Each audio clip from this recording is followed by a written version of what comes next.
So hello everyone, welcome back to the channel. So this is day 6 और आज हम शुरू करने वाले हैं हमारी क्लास 11th अकाउंटेंसी का बहुत इंपॉर्टेंट पोर्शन। यहां से लेकर आगे तक लास्ट तक इस चैप्टर की नीड पढ़ने वाली है और इस चैप्टर का नाम क्या है? Rules of debit and credit. ये वो रूल्स हैं जो आपको सिखा देंगे कि डेबिट क्या होता है, क्रेडिट क्या होता है। अगर आप थोड़े से भी कच्चे हो ना इसके अंदर, तो मेरा भरोसा मानो, आज का लेक्चर आराम से सुन लेना, शिद्दत से जो चीजें बोलो लिखने के लिए वो लिख लेना। 100% ये चैप्टर आपका कवर हो जाएगा।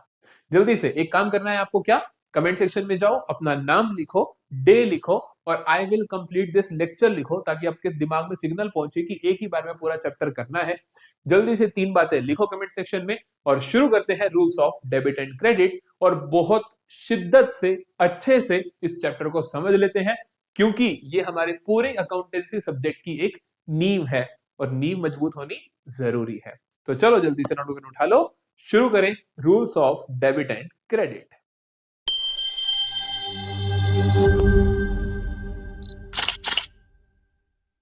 Rules of debit and credit को समझने से पहले मुझे पहली चीज समझनी चाहिए, what is the meaning of debit and credit, की मतलब क्या है डेबिट और क्रेडिट का। तो देखो, हम अकाउंटेंसी कर रहे हैं। अकाउंटेंसी का मतलब है पैसे का हिसाब किताब रख रहे हो। पैसे का हिसाब किताब रखते हो तो आपको लिखना पड़ेगा कब पैसा आ रहा है, कब पैसा जा रहा है। कोई चीज बढ़ रही है, कोई चीज कम हो रही है। कोई लैंड खरीदी तो लैंड बढ़ रही है, कोई बिल्डिंग बेच दी तो बिल्डिंग कम हो रही है। तो आपको क्या करना पड़ेगा, किसी हर चीज का कुछ ना कुछ कम या ज्यादा होगा। अब किसी चीज के कम या ज्यादा को दिखाने के लिए हमने कुछ सिंबल्स बना दिए, उन सिंबल्स का नाम है डेबिट एंड क्रेडिट। बहुत सारे बच्चे समझ ही नहीं पाते डेबिट क्रेडिट का मतलब क्या है।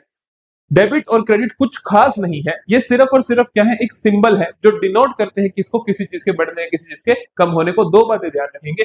पहली चीज क्या है कि debit and credit are just symbols, are just symbols to show, क्या दिखाते हैं ये, इंक्रीज और डिक्रीज। क्या दिखाते हैं ये, बढ़ना किसी का या कम होना। एक और बात ध्यान रखनी है, क्या हर चीज के बढ़ने को डेबिट बोलोगे या हर चीज के बढ़ने को क्रेडिट बोलोगे? ऐसा नहीं होता है। कई बच्चों को लगता है कि सर हर चीज का बढ़ना डेबिट होता है, ऐसा नहीं होता है। हर चीज का बढ़ना, हर चीज का बढ़ना डेबिट नहीं होता, हर चीज का बढ़ना डेबिट नहीं होता। ध्यान रखना। एग्जाम्पल के तौर पे अभी तुम रूल्स और डेबिट रेट जब मेरे साथ करोगे तो एग्जाम्पल आ भी जाएगा, लेकिन अभी के लिए देखो कि जैसे मैं बोलूं कि एसेट का बढ़ना डेबिट होता है, साथ ही में लाइबिलिटी का बढ़ना क्रेडिट होता है। तो हर चीज के बढ़ने को डेबिट आप नहीं बोल सकते कि एसेट के बढ़ने को डेबिट बोलते हैं, तो लाइबिलिटी के बढ़ने को डेबिट नहीं बोलते बल्कि क्रेडिट बोलते हैं। बात समझ रहे हो मेरी? तो हमने देखा कि हर चीज का बढ़ना डेबिट नहीं होता है और हर चीज का बढ़ना क्रेडिट भी नहीं होता है। किसी चीज के बढ़ने को डेबिट, किसी चीज से कम बढ़ने को क्रेडिट। लेकिन एक बात पक्की है, अगर किसी चीज के बढ़ने को डेबिट बोला तो उसके कम होने को पक्का क्रेडिट बोलोगे, ये उल्टे चलेंगे। अगर किसी चीज के बढ़ने को क्रेडिट बोला तो उसके कम होने को पक्का क्या बोलोगे, डेबिट बोलोगे। बस ये दो बातें ध्यान रख ली, जिसका मतलब तुम्हें मीनिंग क्लैरिटी है पता कि what is the meaning of debit and what is the meaning of credit. आओ आगे चलते हैं। तो किस चीज को डेबिट करना है, किस चीज को क्रेडिट करना है, ये पता कैसे चलेगा? ये पता चलता है कि किस तरीके का खाता है, कौन सी अकाउंटिंग टर्म के बारे में तुम बात कर रहे हो। कौन सी अकाउंटिंग टर्म के बारे में बात कर रहे हो वो तुम्हें बता देगा कि इस चीज का बढ़ना डेबिट होता है, इसका क्रेडिट होता है। तो हम तुम्हें रूल सिखा देंगे कि अगर इस तरीके की अकाउंटिंग टर्म्स है, कि इस तरीके की अकाउंटिंग टर्म है तो इसके बढ़ने को डेबिट, इसके कम होने को क्रेडिट। इस तरीके की अकाउंटिंग टर्म है तो इसके बढ़ने को क्रेडिट, इसके कम होने को डेबिट।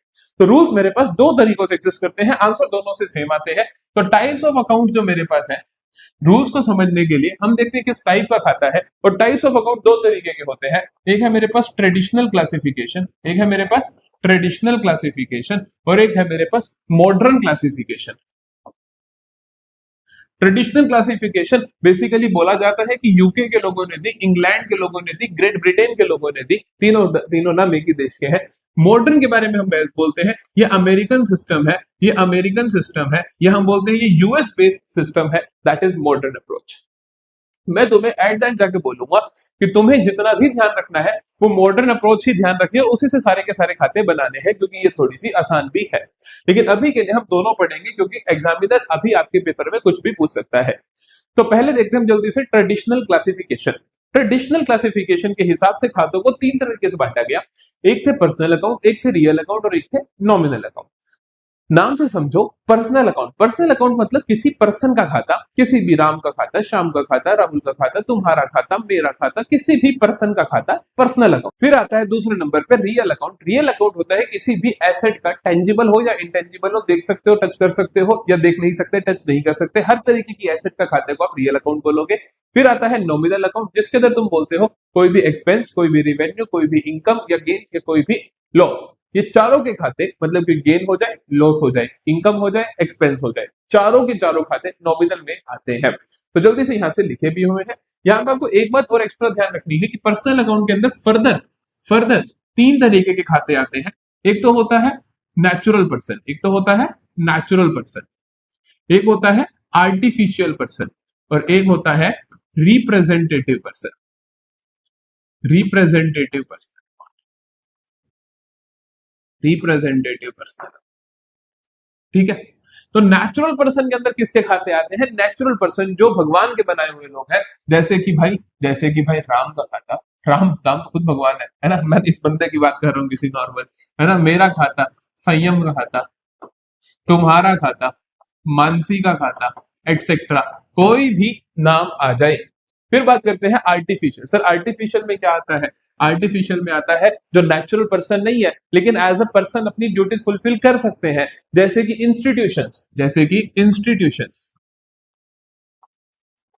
इंस्टीट्यूशंस, एग्जाम्पल के तौर पे कोई स्कूल, कोई दुकान, कोई भी बिजनेस, कोई कॉलेज, कोई गवर्नमेंट का डिपार्टमेंट, है ना। कोई भी एग्जाम्पल आ जाए, कोई बैंक, तो वो भी क्या है? वो भी क्या है? पर्सनल अकाउंट ही है। समझ आई बात? रिप्रेजेंटेटिव पर्सनल अकाउंट में कौन कौन आता है, यहां लिख रहा हूं मैं। रिप्रेजेंटेटिव पर्सनल अकाउंट में कौन कौन आता है? तो रिप्रेजेंटेटिव पर्सनल अकाउंट में जो खुद पर्सन का नाम नहीं होते लेकिन एक पर्सन को रिप्रेजेंट कर रहे हो, इसके अंदर हम चार खाते पढ़ते हैं। जो चार मेरे इंपॉर्टेंट खाते हैं, आउटस्टैंडिंग एक्सपेंस का, प्रीपेड एक्सपेंस का, एक्रूड इनकम का और एडवांस इनकम का। ये चारों खाते क्या है मेरे? ये चारों खाते क्या है मेरे? Representative personal account. समझ आई? तीन तरीके के खाते, personal account, real account, nominal account. Personal account सारे पर्सन के, रियल अकाउंट सभी एसेट्स के, चाहे टेंजिबल चाहे इंटेंजिबल, और लास्ट में नॉमिनल अकाउंट। चार चीजें आती है, expense, revenue, loss, gain. Expense, revenue, loss, gain. समझते हो? जल्दी से बताओ, याद हुआ? याद हुआ? एक बार आंखें बंद करके बोलो, एक बार आंखें बंद करके बोलो, क्या क्या बताए सर ने? तीन अकाउंट। फिर पर्सनल के तीन टाइप्स कौन से बताए? खत्म हो जाएगी कहानी। फिर आते हैं, सर ठीक है पता तो चल गया तीन तरीके के खाते हैं, रूल्स तो बताओ, क्योंकि हमें तो फर्क पड़ता है ना किसको डेबिट करना है किसको क्रेडिट करना है। ये तो समझ आ गई कि कौन सा खाता कहाँ जाएगा। अगर किसी एसेट का नाम आया तो वो रियल अकाउंट होगा, किसी कैश का नाम आया, बिल्डिंग का नाम आया, मशीनरी का नाम आया, तो वो सारे क्या होंगे? रियल अकाउंट होंगे। अब बताओ इसके ऊपर रूल्स क्या लगेंगे? रूल्स को जानने से पहले एक क्वेश्चन करो जहां पे हम आइडेंटिफाई करते हैं कौन सा खाता है, ताकि तुम्हें समझ आए किसके अंदर कौन सा अकाउंट आ रहा है। रूल्स को करने से पहले मेरे को आइडेंटिफाई करके दिखाओ। प्रीपेड रेंट, प्रीपेड रेंट क्या होगा? Prepaid rent, prepaid, outstanding, accrued, advance, चारों क्या होते हैं? Representative personal account. तो ये क्या होगा? Personal account. इस पे जो रूल लगेगा किसका लगेगा? पर्सनल अकाउंट का लगेगा। ड्रॉइंग्स अकाउंट क्या होता है? ड्रॉइंग्स का मतलब होता है मालिक ने पर्सनल यूज के लिए जो पैसा निकाला, तो वो होता है ड्रॉइंग्स। तो ये कैपिटल अकाउंट के अंदर लिखते हैं हम। कैपिटल मतलब मालिक ने जो बिजनेस में पैसा लगाया। मालिक का बिजनेस एक ही खाता बना के चलता है जिसका नाम होता है कैपिटल अकाउंट। मालिक पैसा बिजनेस में डालेगा तो उसको वहां पे कैपिटल अकाउंट को बढ़ाएगा बिजनेस, और मालिक अगर बिजनेस में से पैसा निकाल लेगा तो बिजनेस क्या करेगा? कैपिटल को रिड्यूस कर देगा। That's it. तो ड्रॉइंग्स अकाउंट जो जाता है वो कैपिटल में ही जाता है। तो ये कैपिटल भी क्या हुआ? पर्सनल अकाउंट, क्योंकि ये मालिक का अकाउंट है तो मालिक पर्सन ही है। समझे? आउटस्टैंडिंग सैलरी, फिर से प्रीपेड, आउटस्टैंडिंग, ये सब क्या होते हैं मेरे? Personal account. गुडविल क्या है? गुडविल सर इनटेंजिबल एसेट होती है, तो ये क्या है मेरे लिए? Real account. Commission received in advance, फिर से एडवांस कमीशन, एक्रूड कमीशन, ये सब कुछ क्या है? ये सब कुछ क्या है? Personal account. अगर मैं किसी पर्सनल अकाउंट के नाम के आगे से सपोज मैं इसको कहता कि कमीशन रिसीव्ड इन एडवांस की जगह, कमीशन रिसीव्ड इन एडवांस की जगह सिर्फ ये है कमीशन रिसीव्ड, सिर्फ कमीशन रिसीव्ड, तो कौन सा खाता होता है ये? Commission received in advance personal, commission received होता सिर्फ तो हम बोलते हैं ये रेवेन्यू का खाता है, इनकम का खाता है, that is my nominal account. आई बात समझ के नहीं? आई बात समझ के नहीं? ये क्या हो जाता बेटा? Nominal account. ठीक है, आओ बच्चों आगे चलो। Wages and salaries, wages and salaries खर्चा है, क्या है? खर्चा है, तो ये होगा एक्सपेंस। एक्सपेंस क्या होता है? नॉमिनल अकाउंट होता है, तो ये नॉमिनल में आ जाएगा। मशीनरी रिपेयर एक्सपेंस, मशीनरी खरीदते अगर तो रियल अकाउंट होता, मशीनरी की रिपेयर करवाओगे तो वो खर्चा है, वो क्या होगा आपका? नॉमिनल अकाउंट होगा, तो ये क्या होगा आपका? Nominal account. Bank overdraft, bank कौन होता है? पर्सन होता है, आर्टिफिशियल पर्सन होता है, तो पर्सनल अकाउंट, तो पर्सनल। गुड्स बोर्ड, गुड्स खरीदना क्या होता है? गुड्स खरीदना मतलब आपने एसेट खरीदी, स्टॉक खरीदा, तो आप इसको दो तरीके के खाते में इन्वॉल्व कर सकते हो, लेकिन मेरा जो आप आइडिया है वो सुनो। गुड्स बोर्ड, कुछ लोग कहते हैं कि सर गुड्स खरीदने से क्या हुआ? मेरा स्टॉक बढ़ गया, जिस वजह से एसेट बढ़ गई, जिस वजह से ये रियल अकाउंट है। लेकिन मेरा मानना है ऐसा नहीं होना चाहिए। मेरा मानना है goods board is basically purchases, खर्चा। गुड्स खरीदना क्या है? बिजनेस के लिए एक्सपेंस है। क्यों एक्सपेंस है? क्योंकि कल को इसी को बेचकर रिवेन्यू कमाओ। तो गुड्स खरीदना क्या है? आपका रेगुलर एक्सपेंस है, तो ये किस में जाना चाहिए? नॉमिनल अकाउंट में जाना चाहिए। ये किस में जाना चाहिए? नॉमिनल अकाउंट में जाना चाहिए। बाकी जैसे तुम्हारे टीचर ने करवाया है उस हिसाब से आप अपने पेपर में करके आ जाना, क्योंकि बोर्ड एग्जाम का पेपर नहीं है कि मैं तुम्हें एक फाइनल आंसर दे सकूं, वर्डिक्ट दे सकूं यही सही है। मेरे से पूछोगे तो यही सही है। ठीक है, तो नॉमिनल अकाउंट ही होना चाहिए, क्योंकि भैया ये खर्चा है। रेंट पेबल, रेंट पेबल का मतलब क्या होता है राजा? पेबल, पेबल मतलब अभी खर्चा करना रहता है, इसका मतलब आउटस्टैंडिंग रेंट है ये। रेंट पेबल, आउटस्टैंडिंग रेंट, किसी भी खर्चे के नाम के आगे या पीछे कुछ लग जाए तो वो पर्सनल अकाउंट बन जाता है, तो ये क्या बनेगा? मेरा पर्सनल अकाउंट। जल्दी बताओ, अब अंदाजा हुआ कि कौन सा पर्सनल है, कौन सा रियल है, कौन सा नॉमिनल है। अब हम इनके रूल समझते हैं, अब हम इनके रूल समझते हैं। रूल्स की मैं बात करूं तो सबसे पहले देखते हैं पर्सनल अकाउंट का क्या रूल है। सबसे पहले देखते हैं पर्सनल अकाउंट का क्या रूल है, यहां देखते हैं हम फिर रियल अकाउंट का क्या रूल है, यहां देखते हैं हम फिर नॉमिनल अकाउंट का क्या रूल है। ठीक है, पर्सनल अकाउंट का छोटा सा रूल है, that says debit the receiver, credit the giver. ठीक है, debit the receiver, credit the giver. अभी समझाऊंगा कि किसको रिसीवर बोलना है, किसको गिवर बोलना है। रियल अकाउंट का मतलब है debit what comes in, credit what goes out, credit what goes out. Debit कर दो जो आ रहा है, क्रेडिट कर दो जो जा रहा है। फिर आ जाओ नॉमिनल अकाउंट, ये कहता है debit all expenses and losses, credit all incomes and gains. ठीक है जी, तो अब ध्यान से समझते हैं इन सब का क्या मतलब होता है, आसान भाषा में क्या मतलब होता है। When I say debit the receiver, credit the giver, what I mean to say is कि भाई सामने वाला बंदा रिसीवर है या गिवर है। क्या देखना है जरूर? सामने वाला बंदा, सामने वाला बंदा, क्योंकि पर्सनल अकाउंट है ना तो सामने वाला बंदा ही होगा। सामने वाला बंदा रिसीवर है या गिवर है। क्या देखना है मुझे? सामने वाला बंदा रिसीवर है या गिवर है। सामने वाला बंदा मुझसे कुछ रिसीव कर रहा है तो उसको डेबिट कर दो, सामने वाला बंदा मुझे कुछ गिव कर रहा है तो उसे क्रेडिट कर दो। आई बात समझ? यहां पर देखते हैं debit what comes in, credit what goes out का मतलब है इंक्रीज हो जाए तो डेबिट, डिक्रीज हो जाए तो क्रेडिट। कि डेबिट कर दो जैसे कोई चीज आ रही है, कोई चीज बोले तो रियल अकाउंट की, रियल बोले तो एसेट्स। नहीं समझ आई? कोई भी एसेट आ रही है तो डेबिट कर दो, कोई भी एसेट जा रही है तो क्रेडिट कर दो, कोई भी एसेट इंक्रीज हो रही है तो डेबिट कर दो, कोई भी एसेट डिक्रीज हो रही है तो क्रेडिट कर दो।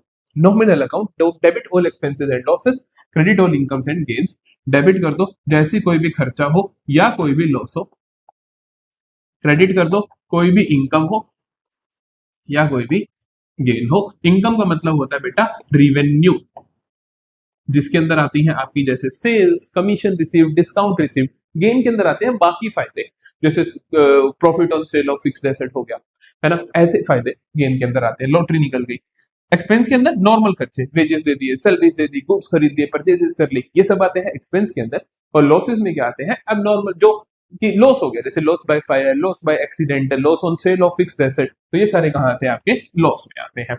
यहां तक कोई कमी, यहां तक कोई कमी, जल्दी बताओ। ये हमने क्या सीखे, 3 golden rules of class 11 accountancy के 3 गोल्डन रूल डेबिट क्रेडिट के क्या है। पहला है personal account, debit the receiver credit the giver. सामने वाला बंदा देखना है कि वो रिसीव कर रहा है या वो कुछ गिव कर रहा है। दूसरा क्या है सर, पहला था हमारे पास पर्सनल, पर्सनल में क्या होता है, debit the receiver credit the giver, सामने वाला बंदा रिसीवर या गिवर। दूसरा होता है रियल अकाउंट, रियल बोले तो एसेट्स का account, debit what comes in, credit what goes out. Asset बढ़े तो डेबिट, कम हो तो क्रेडिट। फिर आता है मेरे पास नॉमिनल अकाउंट, जिसके अंदर expense, revenue, loss, income, loss और गेन, है ना। तो एक्सपेंस और लॉस डेबिट करोगे, और जैसे कोई इनकम हुई या कोई गेन हुआ तो क्या कर दोगे, क्रेडिट कर दोगे। कहानी सॉर्टेड है बड़ी, ठीक है। आइए आइए, ये हमने करा। अब हम जल्दी से देखते हैं, अब हम एक और क्वेश्चन देखेंगे। इसके अंदर हम देखेंगे आपको क्लासिफाई करना है, फिर आपको रूल के हिसाब से बताना है कि डेबिट होगा या क्रेडिट होगा। क्या बताना है, पहले तो हमको बताना है कि ये कौन सा टाइप ऑफ अकाउंट है, फिर आपको बताना है कि डेबिट होगा या क्रेडिट होगा अगर उस चीज को बढ़ा दिया जाए, तो उसके बढ़ने पे वो डेबिट होगा या क्रेडिट होगा। ठीक है जी, आइए देखते हैं जल्दी से। तो पहला कहता है सेल्स। सेल्स किस टाइप का अकाउंट है, सेल्स टाइप है सर रिवेन्यू, रिवेन्यू होता है। सेल्स क्या होता है, रिवेन्यू। तो टाइप क्या हुआ, नॉमिनल, है ना। यहाँ पे हम नॉमिनल नॉमिनल नॉमिनल लिखते हैं, ठीक है, सिर्फ नॉमिनल लिखते हैं, टाइप ही लिखते हैं और कुछ नहीं लिखते। ये क्या है, नॉमिनल।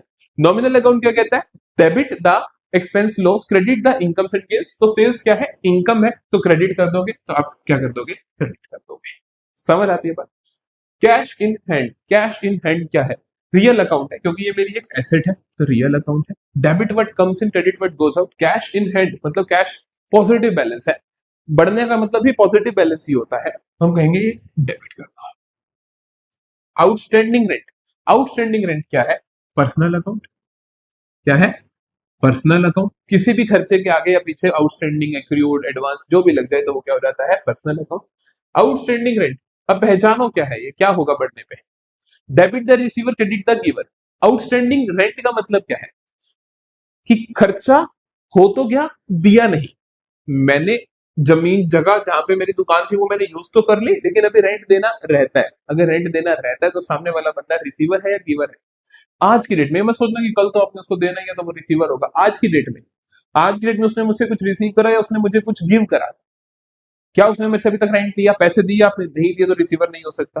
क्या उसने कुछ गिव करा, बिल्कुल उसने जगह दे रखी है मुझे, तो ही इज द गिवर। वो क्या है मेरे लिए, गिवर है, तो मैं क्या करूंगा, क्रेडिट करूंगा।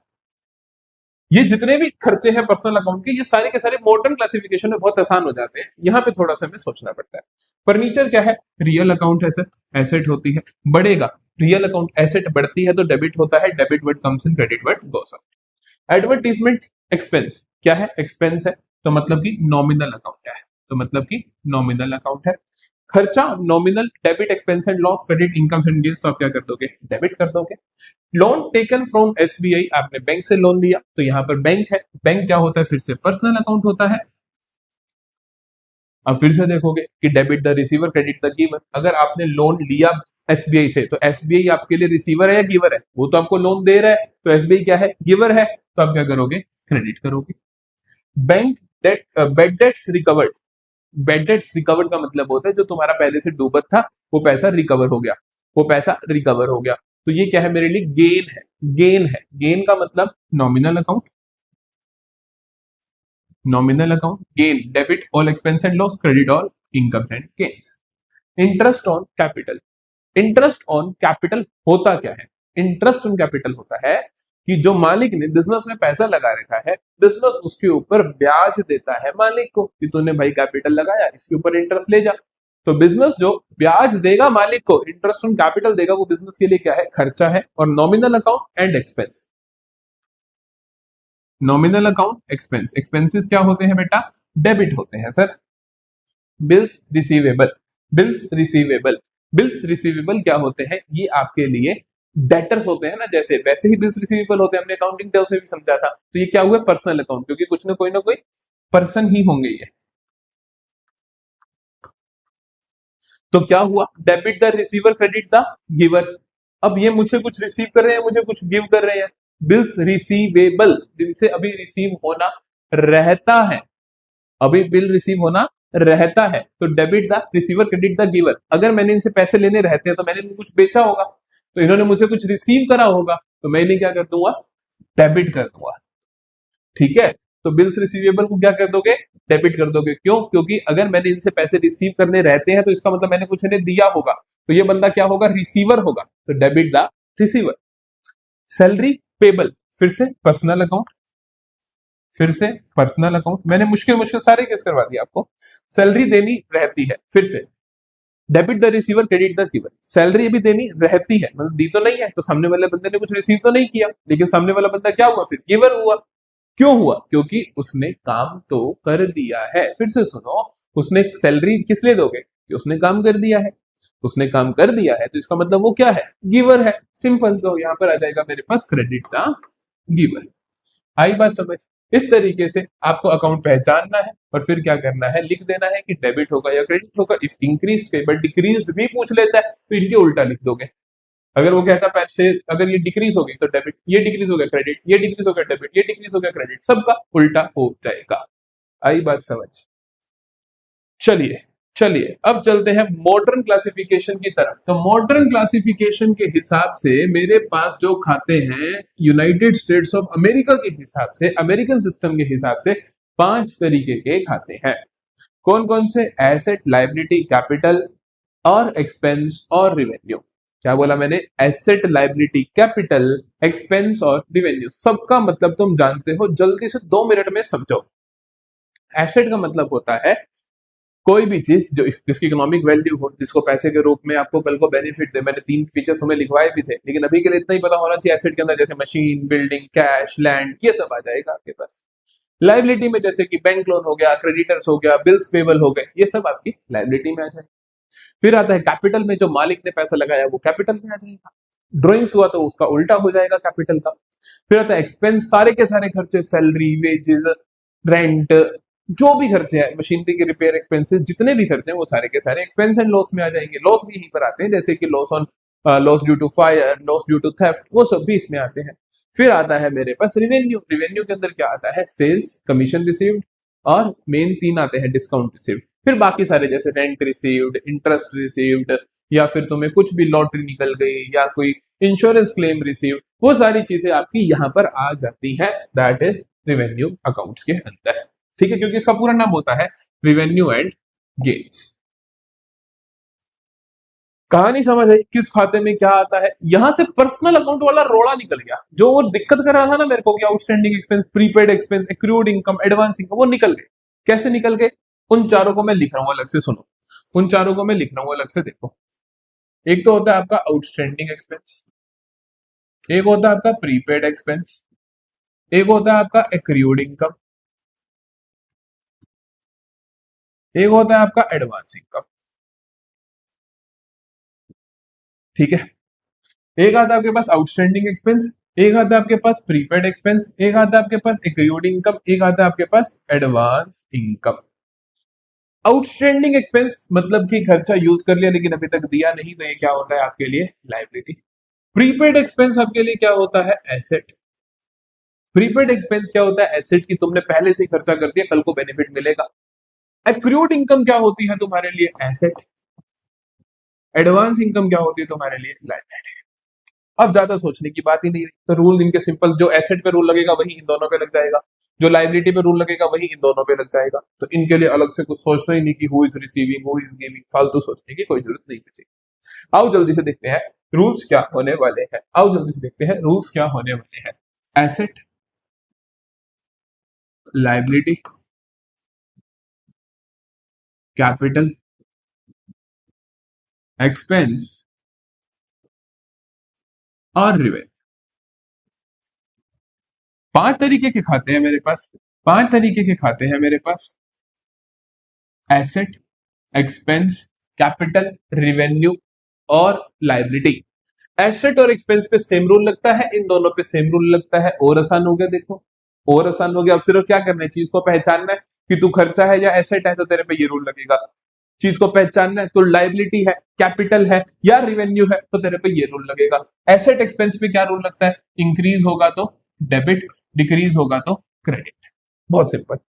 Liability, capital, revenue, LCR, LCR पे क्या लगता है? इंक्रीज होगा तो क्रेडिट, डिक्रीज होगा तो डेबिट। नहीं आई समझ? नहीं आई समझ? जल्दी बताओ। कुछ नहीं करना, आपको पहचानना है कि तू क्या है, तू एसेट है, एक्सपेंस है या एलसीआर है, that is liability, capital, revenue. अगर एलसीआर में से कोई भी है तो बढ़ेगा तो क्रेडिट, कम होगा तो डेबिट। अगर तू एसेट या एक्सपेंस में से कुछ भी है तो बढ़ेगा तो डेबिट, कम होगा तो क्रेडिट। एक बार फिर से आंखें बंद करो और साथ में बोलो, एसेट या एक्सपेंस बढ़ता है तो डेबिट, कम होता है तो क्रेडिट। कर रखी है ना आंखें बंद। फिर आता है मेरे पास लाइबिलिटी के बारे में। Liability, LCR, liability, capital, revenue, बढ़ेगा तो क्रेडिट, कम होगा तो डेबिट। शाबाश, बहुत अच्छे। आओ जल्दी से देखते हैं। पहले तो खाता पहचानेंगे जल्दी से, खाता पहचानेंगे जल्दी से कि कौन सा खाता कौन सा है। बैंक लोन, बैंक लोन क्या होता है? लाइबिलिटी अकाउंट, बैंक से लोन ले रखा है। अगर तुम देखते हैं ट्रेडिशनल क्लासिफिकेशन में तो ये होता आपका पर्सनल अकाउंट, फिर इसमें मुश्किल से सोचना पड़ता who is receiving, who is giving, पंगा हो जाता। अब सिंपल है, लाइबिलिटी है तो लाइबिलिटी है, बढ़ेगी तो क्रेडिट, कम होगी तो debit. Sorted. Land and building क्या है भाई? एसेट है। लैंड एंड बिल्डिंग क्या है भाई? एसेट है। Capital investment by owner, owner ने जो पैसा लगाया वो क्या है? कैपिटल है। एक्रूड कमीशन, मतलब कि कमीशन एक्रू हो रखी है, मतलब income earn but not received, क्या होता है? एसेट होती है। डेप्रिसिएशन ऑन मशीनरी खर्चा होता है, एक्सपेंस होता है, क्योंकि तुम डेप्रिसिएशन का मतलब होता है कि मशीनरी की वैल्यू में जो रिड्यूस आया तो वो आपका एक्सपेंस है, या लॉस भी बोल सकते हो, लेकिन expense is a better word. Investment in mutual funds, mutual funds में जो तुमने पैसा इन्वेस्ट कर रखा है, म्यूचुअल फंड्स में जो पैसा इन्वेस्ट कर रखा है तो वो क्या होगी? आपकी एसेट होगी कि आपने जो इन्वेस्टमेंट कर रखी है। Goods in transit, goods in transit का मतलब होता है गुड्स अभी रास्ते में है, तुमने गुड्स खरीद लिए लेकिन अभी रास्ते में अभी तक आए ही नहीं, तो वो क्या होंगे तुम्हारे पास? एसेट, स्टॉक है ना, स्टॉक, एसेट। या आप इसको एक्सपेंस भी ट्रीट कर सकते हो कि हमने गुड्स खरीदे थे, तो गुड्स खरीदने को आप परचेजेस बोलते हो, तो आप इसको एक्सपेंस भी बोल सकते हो। दोनों नेचर जायज है। फिर से दोनों नेचर जायज है, क्योंकि एक्सपेंस और एसेट का रूल सेम होता है, बढ़े तो डेबिट, कम हो तो क्रेडिट। इस वजह से कोई प्रॉब्लम नहीं आएगी, जैसे तुम्हारे टीचर क्लासिफाई करवाए उस हिसाब से कर लेना। ठीक है, आगे चलते हैं। That is salary outstanding. Salary outstanding, outstanding खर्चों का मतलब होता है ये क्या है? आपकी लाइबिलिटी है। ठीक है। अनएक्सपायर्ड इंश्योरेंस, अनएक्सपायर्ड वर्ड का मतलब होता है कि वो इंश्योरेंस जो अभी एक्सपायर नहीं हुआ है, जिसके लिए तुमने पेमेंट कर रखी है, तो that is prepaid insurance. This is unexpired. Unexpired खर्चों का मतलब क्या होता है? प्रीपेड। ये एक तरीके से दूसरा नाम है उसको लिखने का। तो अनएक्सपायर्ड इंश्योरेंस क्या होगा आपके लिए? एसेट। और फिर आता है जीएसटी, पेबल, कोई भी खर्चा देना रहता है तो that is your liability, that is your liability. Outstanding को लिखने का तरीका होता है एक और, पेबल लिख दो। ये बात समझ आई? यहां तक कोई प्रॉब्लम तो नहीं? तो यहां पर हमारे खत्म होते हैं मॉडर्न क्लासिफिकेशन भी। जल्दी से 10 और देखेंगे, 10 अकाउंट्स और देखेंगे और हमें समझ आ जाएगी अच्छे से कि क्या होगा, रूल्स कैसे अप्लाई होंगे, बढ़ेगा तो क्या होगा, कम होगा तो क्या होगा। रूल्स फिर से हमें पता है, एसेट और एक्सपेंस, बढ़े तो डेबिट, कम हो तो क्रेडिट। एलसीआर, एल का मतलब लाइबिलिटी, कैपिटल, रिवेन्यू, बढ़े तो क्रेडिट, कम हो तो डेबिट। सॉर्टेड है। Insurance premium paid, insurance premium paid क्या है? एक्सपेंस है। क्या है? एक्सपेंस है। एक्सपेंस बढ़ता है तो डेबिट, सिंपल। रेंट रिसीव, ये मत सोचना कि इंश्योरेंस पे कर दिया तो एक्सपेंस कम हो गया, एक्सपेंस कम नहीं, एक्सपेंस तो अभी हुआ है, खर्चा करा है तो डेबिट हुआ है, कम तो कैश हुआ है। ठीक है, कैश कम हुआ है, एक्सपेंस नहीं कम हुआ। रेंट रिसीव्ड, रेंट रिसीव बोले तो इनकम, बोले तो रिवेन्यू। रिवेन्यू क्या होते हैं? क्रेडिट होते हैं। Stock of stationery, stock of stationery, stationery के स्टॉक को क्या करोगे? जो भी तुम्हारे पास स्टॉक पड़ा होता है ऐसी चीजों का, आप उसको एज एन एसेट ट्रीट कर सकते हो, करंट एसेट ट्रीट कर सकते हो। तो स्टॉक ऑफ स्टेशनरी बढ़ेगा तो क्या होगा? डेबिट। एसेट बढ़ती है तो डेबिट होती है। कुछ जगहों पर स्टॉक ऑफ स्टेशनरी आपका एक्सपेंस के रूप में भी काउंट हो जाता है, कि जैसे छोटे मोटे खर्चों के रूप में, लेकिन ट्रीटमेंट फिर से सेम रहता है तो कोई खास फर्क नहीं पड़ेगा। डेटर्स, डेटर्स कौन होते हैं? आपकी एसेट होते हैं, कल को आपने इनसे पैसा रिसीव करना है तो ये क्या है? तुम्हारी एसेट है। इसी तरीके से क्रेडिटर क्या होते हैं? लाइबिलिटी होते हैं। डेटर्स अगर बढ़ेंगे, एसेट बढ़ती है तो क्या होता है राजा? डेबिट होता है। क्रेडिटर्स, क्रेडिटर्स कौन होते हैं? लाइबिलिटी होती है ना सर। लाइबिलिटी, लाइबिलिटी बढ़ती है तो क्या होता है? लाइबिलिटी बढ़ती है तो क्या होता है सर? क्रेडिट होता है। Very simple. Income tax payable, income tax अभी पे करना रहता है, इनकम टैक्स अभी पे करना रहता है, तो ये भी क्या है? आपकी लाइबिलिटी है। लाइबिलिटी बढ़ती है तो क्या होता है? क्रेडिट होता है। Building under construction, building under construction का मतलब बिल्डिंग अभी बन रही है लेकिन अभी अंडर कंस्ट्रक्शन है तो मेरी एसेट ही है, तो मेरी एसेट ही, एसेट बढ़ रही है, बिल्डिंग अंडर कंस्ट्रक्शन बढ़ रही है तो क्या होगा? डेबिट होगा। Income tax received in advance, advance income received, advance income क्या होती है आपके लिए? लाइबिलिटी होती है, और लाइबिलिटी बढ़ती है तो क्या होता है? क्रेडिट होता है। कमीशन अर्नड, मतलब कि कमीशन तुमने कमा ली है, मतलब रिवेन्यू है, रिवेन्यू है, रिवेन्यू है तो क्या होगा? रिवेन्यू है तो क्या होगा? क्रेडिट, क्योंकि एलसीआर बढ़ने पे क्रेडिट होते हैं। प्रिंटिंग एंड स्टेशनरी एक्सपेंसेस, कोई भी खर्चा हो तो खर्चा एक्सपेंस में जाएगा, एक्सपेंस में जाएगा तो एक्सपेंस क्या होते हैं सर? डेबिट होते हैं। ये लो जी, कहानी कितनी सिंपल है। बोलो कोई भी दिक्कत हुई?